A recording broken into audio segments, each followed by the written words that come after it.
What's up, guys? Welcome to my channel. In today's video we got a 2019 Jeep Grand Cherokee. We're gonna replace the cabin filter. Hopefully this is correct, and premium guard. That's the part number, comes in that box. So anyways, the easiest way to do it is open this glove box. Okay, you're gonna grab this little guy and just yank on it. Okay, just pull outward, and this guy just simply just comes right out.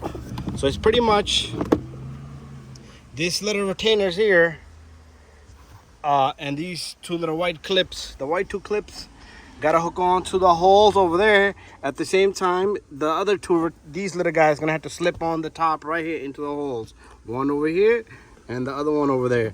And after that, what you want to do is you want to pull this, and only one side, and the other side just kind of slips out.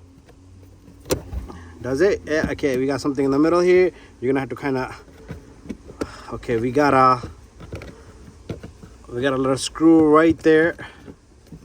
We're gonna figure something out with that little guy today. Okay, there's no screws. I was joking. So pretty much that little guy snaps off, that guy snaps off, and the other side just comes right off by itself. And after that, you gotta go, it says down, okay? So we are not sure. Okay, now the problem here is how to get this guy out of there.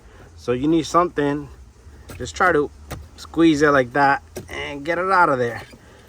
Okay, if you got some kind of hook or something, just pull it out. So you should replace this filter every 10 to 15,000 miles. Okay, it's facing down. That's original filter. So we're gonna do airflow down. Okay, this one says airflow down. I guess we're gonna have to go with the airflow. You take the new cabin filter, follow the airflow direction. So this is pretty much, it's like in there already. Okay, I just want this side to be sitting in there flush. Okay, after that, what you want to do is you want to get this side in first. So you're gonna have to go in, and to take it out you got to go out, but now you're gonna have to catch this side into those two little grooves right there. If I can manage to get it.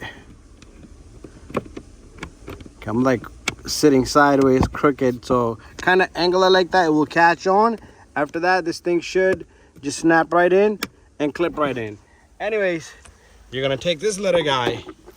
Okay, this little guy is very simple to work with. You're gonna line it up on the top, and once you have it lined up on the top, you're gonna just push forward, and it's gonna clip right in, and bada bing bada bum, your glove box should just close. Just make sure everything is in. If it's not in, you're gonna have to redo it. Those guys got to be in. The back just snaps in, you can feel it, and that's it. Thank you for watching.